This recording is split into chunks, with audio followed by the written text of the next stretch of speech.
What's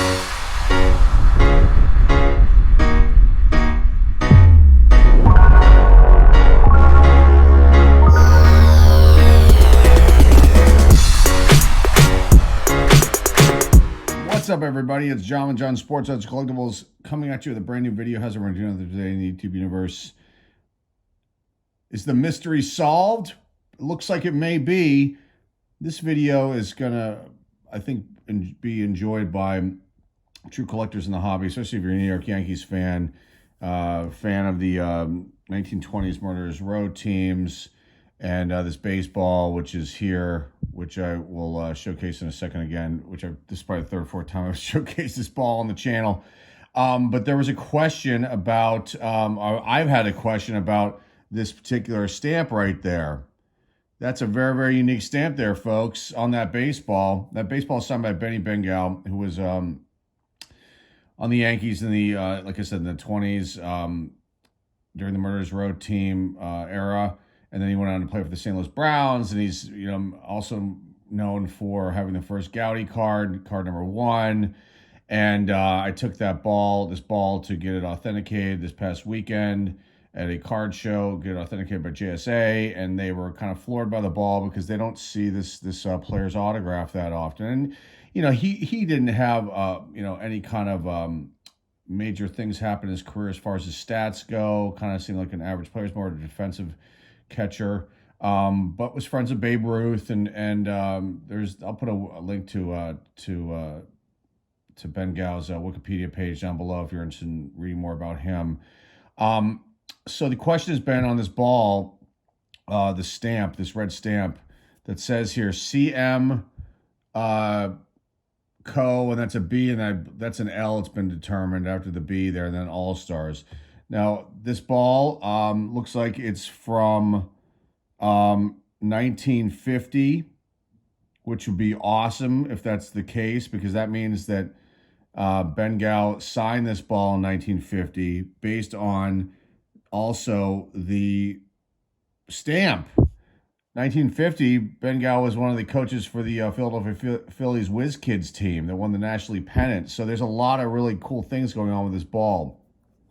So this email came from Sabre. Sabre is a baseball research organization, baseball history research organization. I'll put a link down below in the description to them. They have a lot of awesome articles, and I just was trying to figure out how to find out about this stamp. The JSA authenticators were kind of puzzled by it. The ball itself images were sent over to the owner just to, because it was such a unique autograph, but then the ball itself is unique with that stamp. So the owner of JSA reviewed this ball too, and we're looking at something that's kind of valuable here and extremely rare, and I'm like really, really stoked to have this, and can't wait for the authentication letter to come back. So I reached out to Sabre. I reached out to Jason Pomrenke here. He's the director of editorial comment. Here's his email.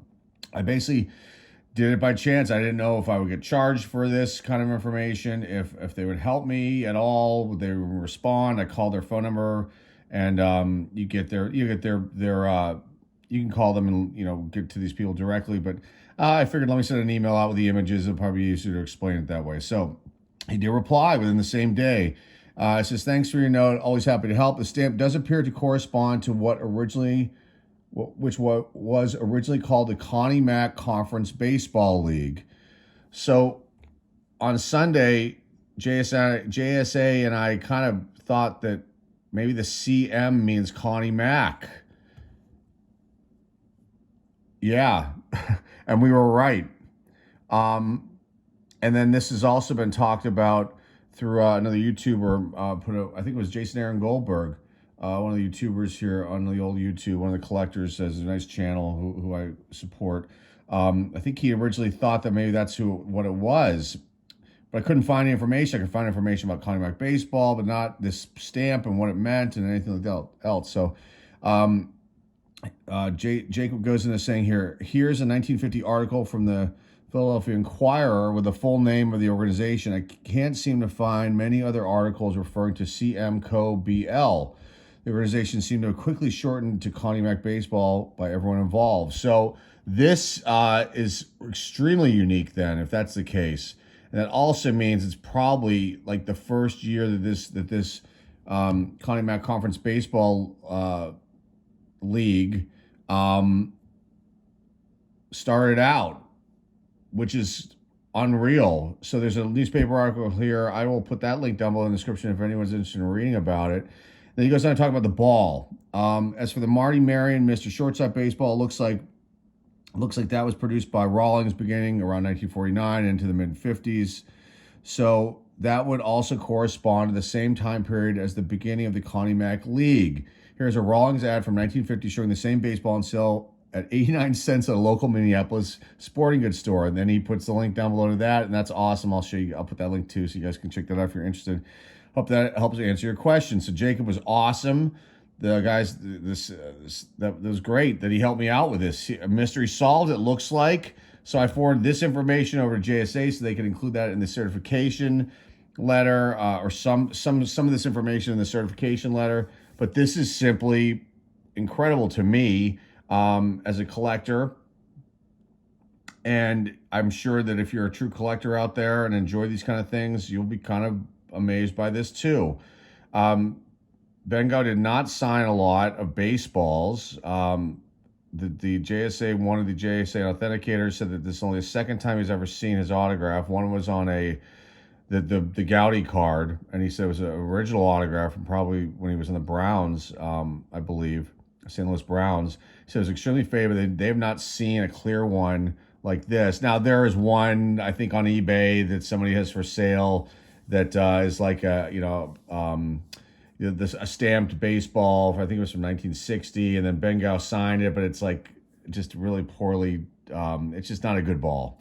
And there are maybe like some cut signatures of him that are for sale that people have gotten graded and stuff like that. But the baseballs are extremely rare, especially now when you consider now this stamp, what the affiliation is with that, and Connie Mack, and he's an icon in baseball history, and the whole thing, the possible Whiz Kids tie-in with Bengough being a coach in 1950, him being on the Murderers Row teams. I mean, there's so many things going on with this ball that make this incredible. And here's the Mr. Shortstop here, and the condition of the ball is just, it's a near mint ball. I mean, it's obviously got a little bit of dirt on it and whatever. Minor wear, but it's gonna fetch I think a nice price once I get the authentication letter back. And this kind of thing definitely needs to go to an auction house. I mean, I'll list it on our eBay store, but I have a feeling that no one has the pockets to afford a lot of the expensive things that we have for sale in the eBay store. It just seems to be the way things go with this, and I can't put the ball on the screen. Let's take this away and let's take this out of here. Let's leave that there for you guys to look at. And that's it, guys. That is the video. Let's bring this out on this baseball. So the mystery has been solved, it looks like. And I'll let JSA determine the year. I'm saying 1950 based on all the information I'm getting here. It would make sense. Bengough also was the head of the Junior League Baseball Federation or conference, something as well, in the 50s too. So I'm wondering, like, they must have had some sort of tie-in. The Phillies and the Athletics, they're both around that time. And he was a coach with the Phillies. Mack was still with the Athletics, I believe, too, as well. And so there had to be some sort of tie-in with this thing happening the way it did. But this is simply an awesome piece here, a really unique piece. And this baseball has been in my family's possession. I mean, my father had this baseball. It was given to him, he thinks, by a family member. Was trying to rack his brain to remember that. So this ball goes back to this has been in our family since it was given to my dad in, I guess, 1950. Or maybe this was signed and then given to him. I don't know. We don't know the exact date that he obtained this, but it's been sitting on his desk at the family home in his home office that he has.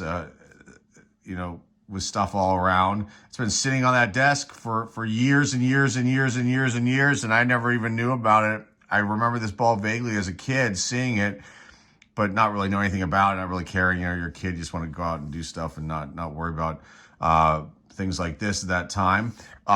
It's just amazing. And now it's all come to light. It looks like I've kind of figured all this out with some help from some cool people out there in the collector world, and you know, it's just cool stuff here. So that's all I got for you guys today. I hope you like this one. Kind of an interesting video to make, explaining more information about this, and it looks like the mystery's been solved.